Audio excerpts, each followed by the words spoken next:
ప్రభుత్వ కళాశాలలో ఉచిత వైద్య శిబిరం.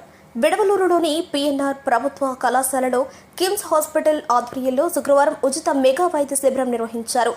ఈ వైద్య శిబిరంలో కిమ్స్ హాస్పిటల్ వైద్యులు పాల్గొని సిబ్బంది, కళాశాల విద్యార్థులతో పాటు గ్రామస్తులకు ఉచితంగా వైద్య పరీక్షలు అందజేసి మందులు పంపిణీ చేశారు. ఈ సందర్భంగా కళాశాల ప్రిన్సిపల్ సుజాత మాట్లాడుతూ, సిబ్బందితో పాటు విద్యార్థులకు బీపీ, షుగర్తో పాటు ఈసీజీ పరీక్షలు నిర్వహించి మందులు అందించారని తెలిపారు. కళాశాలలోని సిబ్బందికి చికిత్స విషయంలో కన్సెషన్ ఇచ్చే విధంగా ఆసుపత్రి యాజమాన్యంతో ఒప్పందం చేసుకున్నట్లు తెలిపారు. ప్రజలు, సిబ్బంది ఉచిత వైద్య శిబిరాలను సద్వినియోగం చేసుకోవాలని ఆమె కోరారు. ఈ కార్యక్రమంలో కిమ్స్ ఆసుపత్రి వైద్యులు, కళాశాల సిబ్బంది పాల్గొన్నారు.